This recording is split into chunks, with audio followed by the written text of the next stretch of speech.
నమస్తే ఓరుగలు 9 న్యూస్ కి స్వాగతం. చెర్లపల్లి రైల్వే టర్మినల్ ను వర్చువల్ గా ప్రారంభించారు పీఎం మోడీ. సోమవారం ఢిల్లీ నుంచి ప్రధాని నరేంద్ర మోడీ పాల్గొని ఈ కార్యక్రమంలో హైదరాబాద్ నుండి సీఎం రేవంత్ రెడ్డి వర్చువల్ గా హాజరయ్యారు. ఈ కార్యక్రమంలో మాట్లాడుతూ కీలక వ్యాఖ్యలు చేశారు ప్రధాని మోడీ. దేశంలో మెట్రో 1000 కిలోమీటర్లు దాటిందని, కోట్లాది మంది ప్రజలకు మెట్రో సేవలు అందిస్తుందని చెప్పారు. ప్రతి రాష్ట్రంలో వేగంగా అభివృద్ధి జరుగుతుందని, దేశంలో కనెక్టివిటీ అత్యంత ప్రాధాన్యత ఇస్తున్నామని చెప్పారు. త్వరలోనే భారత్ కు బుల్లెట్ ట్రైన్ సాకారం అవుతుందని అన్నారు ప్రధాని నరేంద్ర మోడీ.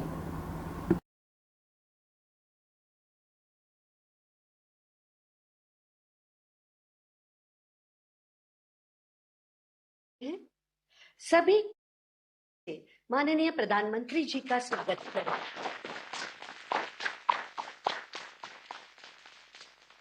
अब इस कार्यक्रम का शुभारंभ करने के लिए मैं सर्वप्रथम माननीय केंद्रीय रेल मंत्री श्री अश्विनी वैष्णव जी से स्वागत संबोधन एवं विविध गणमान्य नागरिक बंधु, आप जम्मू डिवीजन के शुभारंभ से जम्मू और कश्मीर में नई सुविधाएं विकसित होंगी। एसेंशियल गुड्स के ट्रांसपोर्टेशन के लिए स्टेशंस पर आज एक साथ काम चल रहा है। पिछले अगस्त 2023 में हार्दिक स्वागत। ऑनरेबल और जनाब नरेंद्र मोदी साहब का और रेल मंत्री जनाब वैष्णव सदन की जिम्मेदारी होगी। इस डिवीजन के यहाँ होने से उम्मीद की जा रही है कि जिन लोगों का इस प्रोजेक्ट से लेना देना होगा, जिन लोगों के जमीनों के जरिए से ये काम मुकम्मल किया जा रहा है, जो जम्मू कश्मीर को लद्दाख से वैष्णव जी बड़ी सौभाग्य में डेवलप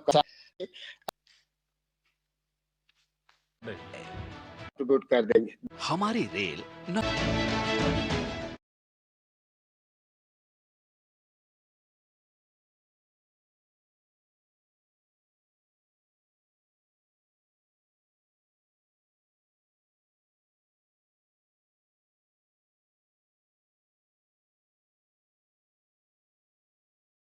प्रधानमंत्री जी से अश्विनी वैष्णव, उनके विचार, उनका जीवन हमें समृद्ध और सशक्त भारत बनाने की प्रेरणा देता है।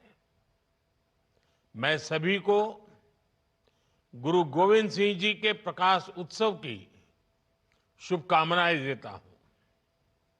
साथ करोड़ों रुपए की परियोजनाओं का लोकार्पण और शिलान्यास हुआ है। उत्तर में साथ सबका विकास वो मंत्र है जो विकसित भारत के सपने में विश्वास के रंग भर रहा है। मैं आज इस आस बहुत महत्वपूर्ण है।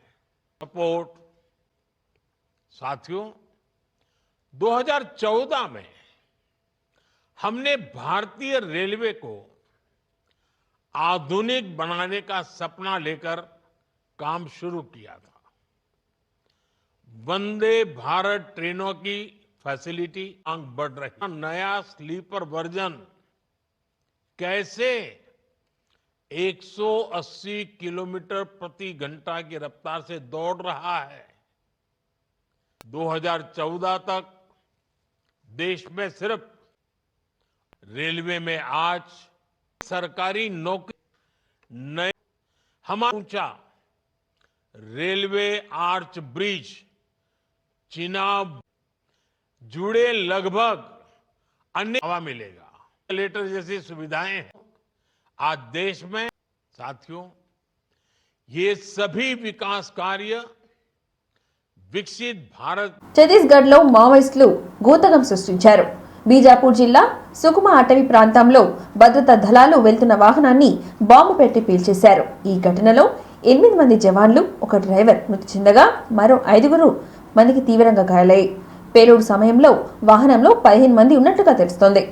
జవాన్లు కుంబింగ్కు వెళ్లి తిరిగి వస్తుండగా అంబోలి దగ్గర వంతెనను పేల్చేశారు. ఘటనా స్థలానికి వచ్చిన అధికారులు సహాయక చర్యలు కొనసాగిస్తున్నారు. ఘటనా స్థలానికి అదనపు బలగాలు చేరుకున్నాయి. గాయాలైన జవాన్లను హెలికాప్టర్లో హాస్పిటల్కి తరలించారు. దీనిపై విచారణ జరుగుతోంది. सर्चिंग के बाद टीम वापस आ रहे थे। इस दौरान जिला बीजापुर की थाना बेदरे कुट्टू के बीच अम्बेली के इलाके में माओवादी द्वारा लाया गया आईडी के चपेट मारने से हमारा सुरक्षा बल की एक गाड़ी जिसमें टोटल 8 जवानों को शहादत होगी। डीआईजी दंतेवाड़ा टीम कुल 9 लोग के इस घटना में कैजुअल्टी, टोटल 8 जवानों को शहादत होगी डीआईजी दंतेवाड़ा टीम का और एक ड्राइवर, कुल 9 लोग के इस घटना में कैजुअल्टी होगी। अभी आसपास इलाके में रीइंफोर्समेंट टीम द्वारा सहायता के लिए पहुंच गई थी। अभी सर्चिंग जारी है। सर्चिंग उपरांत और डिटेल से जानकारी प्राप्त हो सकता है। जो ड्राइवर है वो सामान्य है, वो पुलिस का आदमी नहीं है। अभी डिटेल्स हम थोड़ी देर में जारी करेगा। अभी तक 9 कैजुअल्टी का है इसमें। जिला नारायणपुर, दंतेवाड़ा, बीजापुर के सीमावर्ती इलाके में विगत 3 दिन से नक्सलवादी अभियान संचालित की जा रही थी। इस अभियान के दौरान कुल 5 माओवादियों की डेड बॉडी भी सुरक्षा बल द्वारा रिकवर की गई थी और एक जवान का हमारा शहादत भी हो गए थे। तत्पश्चात जो पूरा सर्चिंग के बाद टीम वापस आ रहे थे। इस दौरान जिला बीजापुर की थाना बेदरे कुट्टू के बीच अम्बेली के इलाके में माओवादी द्वारा लाया गया आईडी के चपेट मारने से हमारा सुरक्षा बल చెర్లపల్లి టర్మినల్ ప్రజలకు ఎంతగానో ఉపయోగపడుతుందని అన్నారు CM Revanth Reddy. Cherlapalli railway terminal పూర్తి చేసినందుకు ప్రధానికి తెలంగాణ ప్రజల తరపున ధన్యవాదాలు తెలిపారు సీఎం. చెర్లపల్లి టర్మినల్ ప్రారంభోత్సవానికి సీఎం రేవంత్ రెడ్డి వర్చువల్ గా హాజరయ్యారు. ఈ సందర్భంగా మాట్లాడిన ఆయన తెలంగాణలో డ్రై పోర్ట్ ఎయిర్పోర్టు ఉపయోగకరంగా ఉంటుందని చెప్పారు. బందర్ పోర్ట్ కు రైల్వే లైన్ కు అనుమతి ఇవ్వాలని అన్నారు. తెలంగాణ ఫార్మా ఇండస్ట్రీకి కేర్ ఆఫ్ అడ్రస్ గా ఉందని అన్నారు. ఎలక్ట్రిక్ వెహికల్ తయారీకి అనుమతి ఇవ్వాలని చెప్పారు. రీజనల్ రింగ్ రోడ్ 374 కిలోమీటర్ల నిర్మాణం జరుగుతుందని, రీజనల్ రైల్ అవసరమని అన్నారు. రీజనల్ రింగ్ కు అనుమతి ఇవ్వాలని కోరారు. RRR నిర్మాణానికి కేంద్రం సహకరించాలని చెప్పారు సీఎం. వికారాబాద్ నుంచి కొడంగల్ మీదుగా కర్ణాటకకు రైల్వే లైన్ నిర్మాణానికి అనుమతి ఇవ్వాలని చెప్పారు సీఎం. टर्मिनल स्टेशन बहुत उपयोग होने वाले हैं क्योंकि ये Hyderabad Telangana state landlock state है। पोर्ट का कोई फैसिलिटी नहीं है, खाली रेलवे लाइन ही हमारा तेलंगाना तरक्की करने के लिए रेलवे लाइन का बहुत जरूरी है। आज पूरे किए और प्रधानमंत्री जी और तेलंगाना जनता को ये अंकित कर रहा है तो तेलंगाना के लिए बहुत उपयोग होगा। इसीलिए मैं प्रधानमंत्री जी को धन्यवाद कहना चाहता हूँ तेलंगाना जनता की तरफ से। और दूसरी बात रहा जो मुद्दे है प्रधानमंत्री जी के ध्यान में रखना चाहता हूँ मैं। इससे पहले हमारे लिए काजीपेटा इंटीग्रेटेड रेलवे कोच फैक्ट्री मंजूर हुआ है। ये रेलवे निगम लिमिटेड को आदेश दिए तो जल्दी से ये काम शुरू होने वाला है। इसका एक प्रधानमंत्री जी का ध्यान पे मैं लाना चाहता हूँ। और दूसरी बात रहा Hyderabad Telangana state is landlock state, हमको कोई पोर्ट नहीं है, मगर आंध्र प्रदेश में जो बंदर पोर्ट है हमारे बहुत नजदीक का पोर्ट है। तो डेडिकेटेड ग्रीनफील्ड हाईवे के साथ साथ एक डेडिकेटेड रेलवे लाइन अगर डाले तो वहाँ पर यहाँ पर इंडस्ट्रियल हम ड्राई पोर्ट बना देके यहाँ पर इंडस्ट्रियल पार्क्स डेवलप करने का बहुत अच्छा मौका है। उसमें ऑटोमोबाइल इंडस्ट्री, ऐसे ही तेलंगाना में आपको पता है कि फार्मा इंडस्ट्री बहुत अच्छा है। यहाँ पर इंडिया में 35% of the bulk drugs produced in Hyderabad Telangana state. तो वो डेडिकेटेड रेलवे लाइन आने की वजह से हम लोग ट्रांसपोर्टेशन आसान हो जाएंगे और ऑटोमोबाइल इंडस्ट्री भी तेलंगाना आने के लिए बहुत आसान हो जाएंगे। उसके साथ साथ इलेक्ट्रिक व्हीकल्स का भी मैन्युफैक्चरिंग तेलंगाना में लगाने के लिए बहुत अच्छा है। प्रधानमंत्री जी ने जो 2023 में जो अनाउंस किया था रीजनल रिंग रोड हैदराबाद शहर के ऑल अलाइन विद हैदराबाद शहर 370 किलोमीटर रीजनल रिंग रोड अभी बनाने वाले हैं। उसमें से 170 किलोमीटर का प्रधानमंत्री जी अभी टेंडर्स भी बुलवाए, बाकी का जो बात आने वाले। तो उसके साथ साथ तेलंगाना स्टेट अगर ये रीजनल रिंग रोड और रीजनल रिंग रेल बनाए तो 60% of the Telangana will become an urbanised जब हो जाएंगे तब हमारे लिए जो इन्वेस्टमेंट इंडस्ट्रियल डेवलपमेंट के लिए भी बहुत जरूरी होगा। और रीजनल रिंग रेल का भी आप एक मंजूर किए तो तेलंगाना के लिए बहुत अच्छा है। और मेट्रो रेल दिल्ली के बाद हमारे तेलंगाना सेकंड लॉन्च, इसीलिए हम 9th प्लेस को चला गए। अभी second phase of metro rail का भी आपके गवर्नमेंट ऑफ इंडिया में हमारा प्रपोजल पेंडिंग है। अगर वो मंजूर किए तो हैदराबाद शहर तरक्की करने के लिए डेवलपमेंट के लिए ये मेट्रो रेल बहुत जरूरी है। वो यूनियन गवर्नमेंट के साथ पेंडिंग है। वो मेट्रो का भी एक्सपेंशन फेज 2 के लिए भी आपका मदद बहुत जरूरी है। इसके साथ साथ Vikarabad Krishna railway line, it is going to connect Telangana to Karnataka via मेरा असेंबली क्षेत्र कोडंगल से जाने वाले वो हमारे लिए बहुत जो चरलपल्ली रेलवे स्टेशन जो टर्मिनल जो बना है 3-4 ईस्टर्न इकोनॉमी में अभी तक हम तेलंगाना आगे जाना है तो ये 1 ट्रिलियन इकोनॉमी कंट्रीब्यूट करने के लिए तेलंगाना 1 ट्रिलियन आपके सिस्टम आप जो सोच है 5 ट्रिलियन इकोनॉमी का हम लोग कंट्रीब्यूट कर देंगे। धन्यवाद प्रधानमंत्री जी, थैंक यू। వైసీపీ హయాంలో రాష్ట్రం వెనుకబడిందని అప్పులు కుప్పలుగా మారిందని ఏపీ సీఎం చంద్రబాబు అన్నారు. కష్టపడితేనే అభివృద్ధి సాధ్యం అవుతుందని చెప్పారు. హైదరాబాద్ లో నాడు తాను చేసిన అభివృద్ధి ఫలాలే ఇప్పుడు వస్తున్నాయని చెప్పారు. 2014-19 మధ్య ఏపీని అభివృద్ధి పథకంలో నడిపించామని చెప్పారు. ద్రావిడ యూనివర్సిటీలో స్వర్ణ కుప్పం విజన్ 2029 డాక్యుమెంట్ ఆవిష్కరణ సందర్భంగా నిర్వహించిన సభలో సీఎం చంద్రబాబు మాట్లాడారు. ప్రతి ఇంటికి పారిశ్రామికవేత్త ఉండాలనేదే తన విజన్ అని చెప్పారు. రాబోయే రోజుల్లో కుప్పంను ఎలా అభివృద్ధి చేస్తామో ప్రణాళికలు రచించామని, ఏటా ఎలాంటి పనులు చేపట్టాలనేదే ఆలోచన చేస్తున్నామని చెప్పారు. కుప్పానికి పెట్టుబడులు తీసుకొచ్చి దగ్గర ఈ ప్రభుత్వం వచ్చి కొత్త ప్రభుత్వం ఎన్డీఏ ప్రభుత్వం వచ్చి తెలుగుదేశం ఆధ్వర్యంలో 7వ నెల. అదే సమయంలో ఎన్నికల్లో మీరందరూ అనేక ఆస్పిరేషన్స్ పెట్టుకున్నారు. 3 పార్టీల్లో ఉండే కార్యకర్తలు గాని, ప్రజలు గాని, యువత గాని అందరూ కూడా అనేకమైన ఆస్పిరేషన్స్ పెట్టుకున్నారు. దానికి కూడా కారణం మనం చూస్తే 5 సంవత్సరాలు ఈ రాష్ట్రంలో ఒక విధ్వంస పాలన జరిగింది. వ్యవస్థలన్నీ కూడా విధ్వంసం చేసే పరిస్థితికి వచ్చారు. రాష్ట్ర ఆర్థిక పరిస్థితిని చిన్నాభిన్నం చేశారు. ఎవరన్నా ఫ్రీగా మాట్లాడలేని పరిస్థితి తీసుకొచ్చారు. ఫైనల్ గా మనం చూస్తే ఎక్కడికక్కడ అభివృద్ధి స్టాండ్ స్టిల్ అయిపోయి ఎక్కడ చూసినా ప్రజలను అణిచివేయడానికి ప్రయత్నం చేశారు తప్ప ప్రజలకు మంచి చేయాలన్న ఆలోచన లేకుండా పోయింది. అయితే ఇది నాకు కొత్త కాదు. ఈ నియోజకవర్గం నుంచి ఎమ్మెల్యేగా నేను ఎక్కడున్నా కుప్పం ఎమ్మెల్యేని, ఈ నియోజకవర్గం ఎమ్మెల్యేని. ఆ రోజు సమైక్య ఆంధ్రప్రదేశ్ లో కూడా నేను ఎమ్మెల్యేగా ఉండి సుదీర్ఘకాలం 9 సంవత్సరాలు ముఖ్యమంత్రిగా పనిచేశాను. 10 సంవత్సరాలు ప్రతిపక్ష నాయకుడిగా పనిచేశాను సమైక్య ఆంధ్రప్రదేశ్ లోనే. మళ్లీ మొదటి ముఖ్యమంత్రి ఇక్కడ అయ్యాను, రెండోసారి ముఖ్యమంత్రి అయ్యాను, ప్రతిపక్ష నాయకుడిగా పనిచేశాను. అదే సమయంలో మీరు చూస్తే నేను ఎప్పుడు కూడా రాజకీయాలంటే ఆషామాషిగా తీసుకోవడం కాకుండా రాజకీయాల ద్వారా ఒక మంచి పాలసీ తీసుకొస్తే, పబ్లిక్ పాలసీ తీసుకొస్తే ప్రజల చరిత్ర భవిష్యత్తులో తిరగరాసే అవకాశం ఉంటుంది.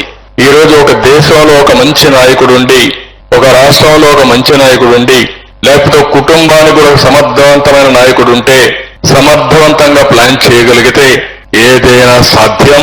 అది చేసి నిరూపించిన పార్టీ తెలుగుదేశం పార్టీ అని చెప్పి కూడా నేను మీకు తెలియజేస్తున్నా.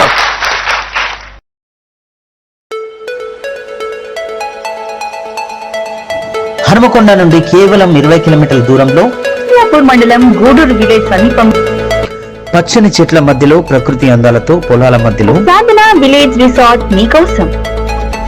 సాధన village resorts, games room, play ground, swimming pool, sound system, food supply, మీకు కావలసిన వస్తువులు 4 ఏసీ కాటేజ్లతో ఆహ్లాదకరమైన ప్రదేశంలో తీర్చిదిద్దాం. Sadhana lodge, AC, non AC room, Alankar centre, Hanumakonda సౌకర్యం కలదు.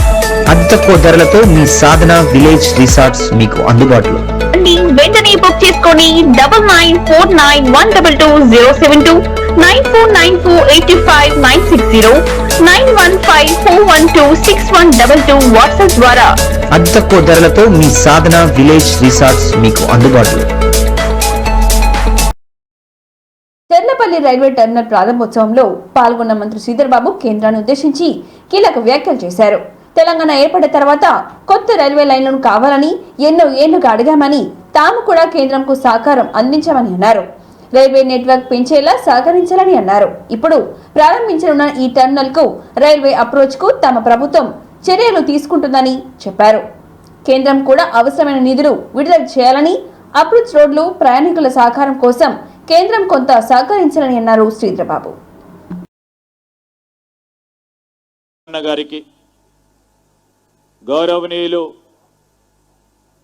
మరి హోంశాఖ సహాయ మంత్రులు బండి సంజయ్ కుమార్ గారికి, స్థానిక గౌరవ పార్లమెంట్ సభ్యులు పెద్దలు ఈటల రాజేందర్ గారికి, గౌరవ శాసన సభ్యులు సహచరులు లక్ష్మారెడ్డి గారికి, మరి మాజీ శాసన సభ్యులు పెద్దలు మాజీ శాసన సభ్యులు సుభాష్ రెడ్డి గారికి, స్థానిక కార్పొరేటర్ సోదరిమణి శ్రీదేవి గారికి, మరి రైల్వేస్కు సంబంధించిన జనరల్ మేనేజర్ గారు, రైల్వే సిబ్బందికి, ఈనాటి కార్యక్రమానికి విచ్చేసిన అనేక మంది మిత్రులకి, ప్రయాణికులకి, పాత్రికేయ మిత్రులందరికీ నమస్కారాలు తెలియజేస్తా ఉన్నాం. ఈరోజు చర్లపల్లి ఈ కొత్త టెర్మినల్ స్టేషన్ మన గౌరవ ప్రధానమంత్రి గారు వర్చువల్గా ప్రారంభోత్సవం చేస్తున్న సందర్భంలో మరి మన తెలంగాణ రాష్ట్ర ప్రజలందరి తరఫున వారికి హృదయపూర్వకంగా కృతజ్ఞతలు తెలియజేస్తూ ఈ కార్యక్రమానికి ఈరోజు సికింద్రాబాదు రైల్వే స్టేషన్ కంటే, నాంపల్లి రైల్వే స్టేషన్ కంటే ఎక్కువ రాబోయే కాలంలో రద్దీ ఎక్కువ ఉండే ఈ రంగా సంజయ్ కుమార్ గారి సహకారంతో, మరి ఇక్కడ ఉన్న పార్లమెంట్ సభ్యులందరి సహకారంతో మీరందరూ కూడా పెద్ద ఎత్తున ఈ రాష్ట్ర ప్రభుత్వం రైల్వేస్కు సంబంధించిన నెట్వర్క్స్ను పెంచే ఒక కార్యాచరణ తీసుకోవాలని రాష్ట్ర ప్రభుత్వం పరిస్థితి ఏ విధంగా ఉంది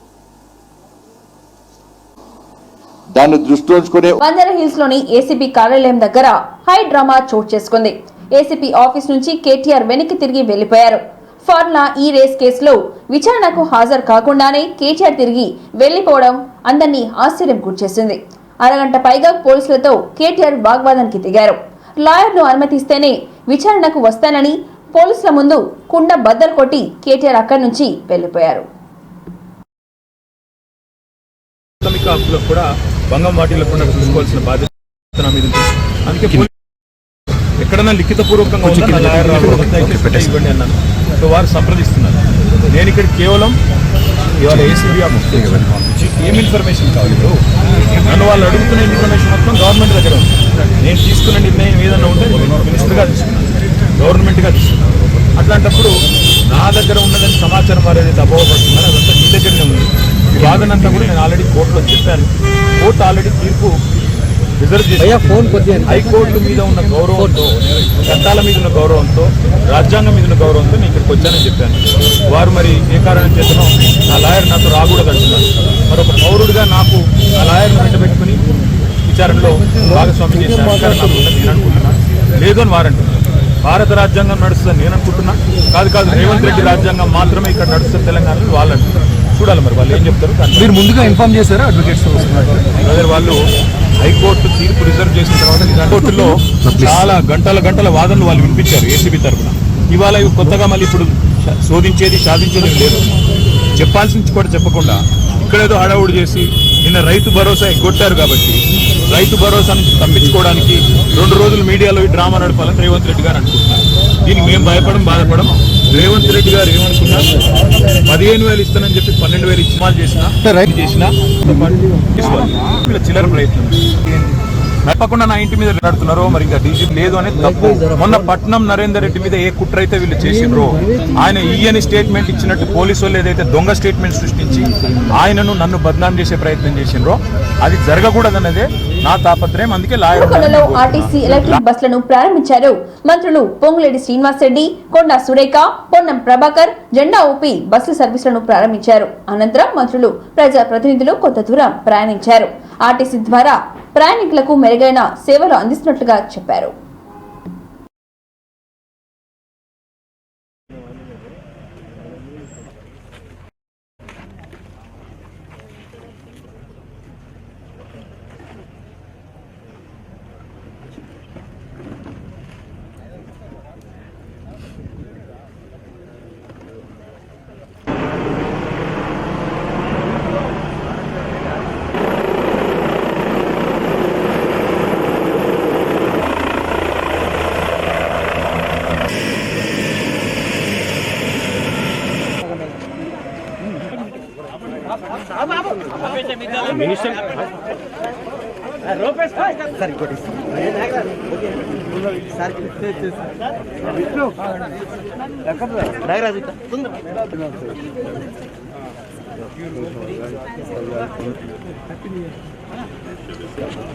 రాజేంద్రన్ రెడ్డి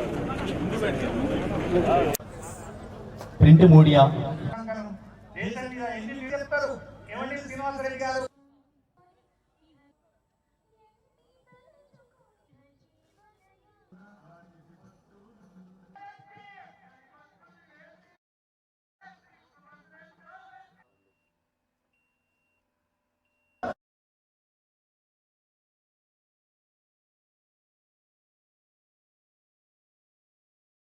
స్వాగతం పలకాల్సిందిగా కూర్చున్నాము. జంగా రాఘవరెడ్డి గారు,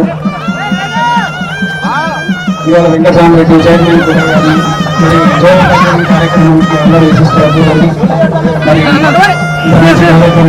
జ్యోతి పంచం గారు కాబట్టి మరొక్కసారి మీకు అందరికీ కూడా కృతజ్ఞతలు తెలుపుకుంటూ ఈ యొక్క వరంగల్ డిపోలో ఈ యొక్క ఎలక్ట్రిక్ మేము ధన్యవాదాలు. అభివృద్ధి పదంలో దూసుకుపోతున్నామంటానికి ప్రతి నిమిషం మనం నడిసే ప్రతి అడుగు వరంగల్లో మనకు అభివృద్ధి గతానికి ఇప్పటికీ వ్యత్యాసం ఏంటిదనేది మనం స్వయాన చూస్తున్నాం.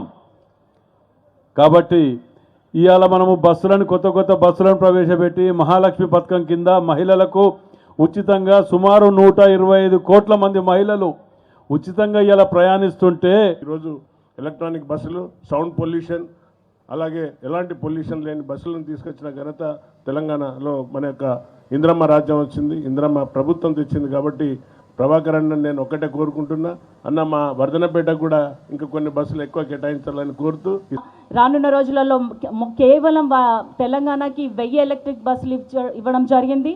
హైదరాబాద్కి 500, మిగతా అన్ని జిల్లాలకి కలిపి 500, మన వరంగల్కి 111, అందులో ఇప్పుడు 50 చేసుకున్నాము. సంక్రాంతి లోపు కూడా ఇంకో 25 ఎలక్ట్రిక్ బస్సులు ఇనాగ్రేట్ చేసుకోబోతున్నాం. కాబట్టి ఇట్లాంటి మహర్దశ చేపడుతున్నాము. మన వరంగల్కి చాలా అద్భుతమైన రోజులు రాబోతున్నాయి.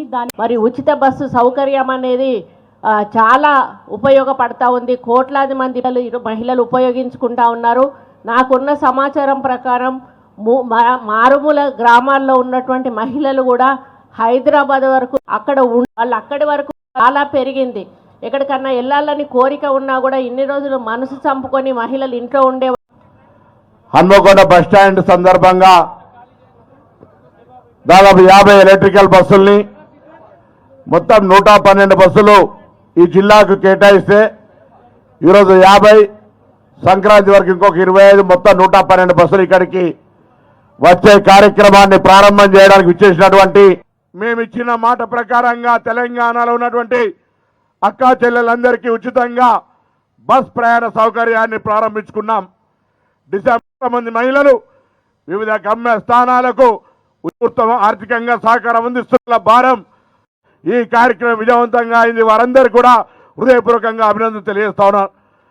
డైట్ ఛార్జీలు పెంచటమే కాకుండా పేదోడి ఆడపిల్లలు స్కూళ్లలో ఎంత ఇబ్బంది పడుతున్నారో ప్రత్యక్షంగా చూసిన ఈ ప్రభుత్వం 200% పైగా కాస్మెటిక్ ఛార్జీలు పెంచువాత దండగా అన్న ఆర్టీసీని పండగ వాతావరణాన్ని చేసి ఆర్టీసీ కార్మికులకి పూర్తి భద్రత ఇచ్చిన ప్రభుత్వం మన ఇందిరమ్మ ప్రభుత్వం. రాష్ట్ర విభజన జరగక ముందు మన తెలంగాణ రాష్ట్రం ఈయన మన ప్రభుత్వం చిత్తశుద్ధితో మన ప్రభుత్వం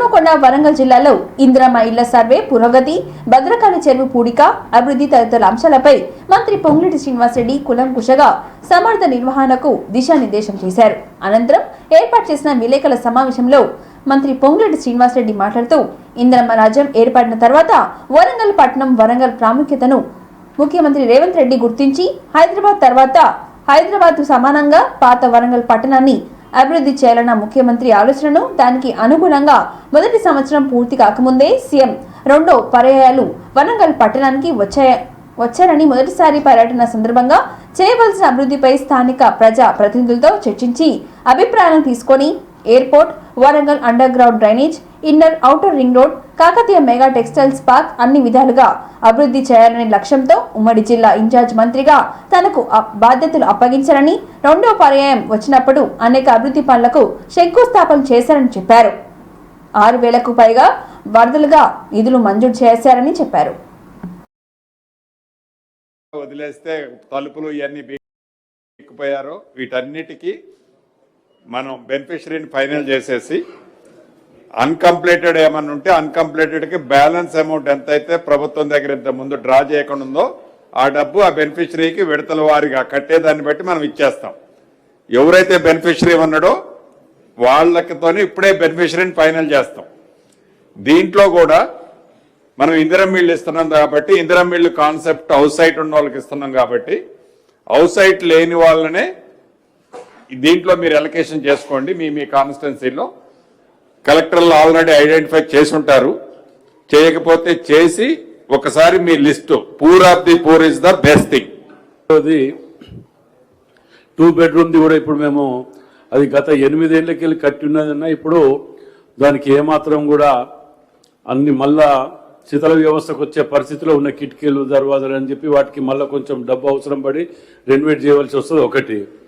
రెండోది అందులో ముఖ్యంగా ఒక 300 నుంచి 350 ఇండ్ల మటుకు మనము 400 లోపట పక్కకు పెట్టేసి వాటికి పర్మిషన్ ఇవ్వాలి మాకు. ఎందుకంటే 130 మంది 140 మందో మొదట్లో గుడిసెలు తీసేసి కన్స్ట్రక్షన్ చేసినప్పుడు ఒక లిస్ట్ ఇచ్చారు తయారు చేసి. కాలనీలో ఒక 40 హౌసెస్ ఉన్నాయన్న. ప్రొసీడింగ్ ఉంది కానీ టెండర్ కాకముందే అవి స్టార్ట్ చేసినారు. ఇల్లులో ఎలక్షన్ కోడ్ కన్నా ముందు హడావుడిగా స్టార్ట్ చేసినారు. అవి వాళ్ళ ఇల్లు 40 ఇల్లు కూడా వాళ్ళు మొత్తం కూలగొట్టుకొని ఉన్నారు. మన అసెంబ్లీ ఎన్నికల్లో గృహలక్ష్మిలో వాళ్ళు పాత ప్రభుత్వం 3 లక్షల ప్రభుత్వం ఉన్నప్పుడు రకంగా పార్టీ క్యాడర్ వాళ్ళు చేసుకోవడం జరిగింది. అయితే మీ సమక్షంలో నేను కలెక్టర్ గారిని రిక్వెస్ట్ చేసేది ఏంటి అంటే, ఒకటి ఎవరైతే ఆక్యుపేషన్లు ఉన్నారో వాళ్ళ ఎలిజిబిలిటీ ఏంటి ఫస్ట్ ఒకటి క్రైటీరియా రావాలి. డివిజన్ 15 సార్ మన జీడబ్ల్యూఎంసీలో వస్తుంది sir. Dammannapet and towards Khammam రోడ్కు పోయినాయన్న. వాళ్ళకు హౌస్ ప్లాట్స్ ఇచ్చారు కానీ ఇప్పుడు వాట్ నెక్స్ట్ వాళ్ళకు ఇందులో ఏమైనా తీసుకోవచ్చా అంటే already they sold it of multiple sales అయినాయి, రెంటల్ ఉంటున్నారు, వేరే వాళ్ళు ఉంటున్నారు. కానీ ఆ బిల్డింగ్స్ కండిషన్ బాగాలేదు సార్. సో దాని గురించి మేము బయట అమ్యూనిటీస్ ప్రొవైడ్ చేస్తాం కానీ లోపల బిల్డింగ్ రిపేర్స్ వాళ్ళే చేసుకోవాలని మేము ఎమ్మెల్యే గారు మేము చెప్పి వచ్చాం సార్ లాస్ట్ టైం. వాళ్ళు పాపం సిమిలర్ చాలా రిపీటెడ్గా వచ్చిపోతున్నారు, అలాట్మెంట్ కాలేదు.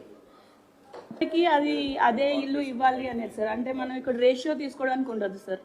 ఓన్లీ ఎట్లా మరి కలెక్టర్ గారు అడిగే క్వశ్చన్కి మీరు సాల్వ్ ఏంటి, వాళ్ళు 4th ఫ్లోర్ లో ఇచ్చి వచ్చింది అనుకోండి. అవునన్నా 4th ఫ్లోర్ లో కూడా అంటే టోటల్ వాళ్ళు 70 మంది కూడా కాకుండా 1st ఫ్లోర్ వరకైనా ఏదైనా ఇబ్బంది పడి తీసుకుంటున్నట్టే.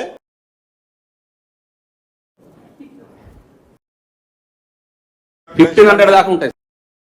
2 మనం ఇప్పుడు దేశాయపేట అంటూ దూపగుంటలో దేశాయపేట ల్యాండ్ ఇంటర్మీడియట్ ల్యాండ్ కొన్నాం. దూపగుంటలో రైతులు ప్రభుత్వం పరంగా నెంబర్ 1 పోతే. ఇంతటితో ఈ వార్తలు సమాప్తం. మరిన్ని వార్తలతో మళ్ళీ కలుద్దాం. చూస్తూనే ఉండండి ఓర్గలు 9 న్యూస్.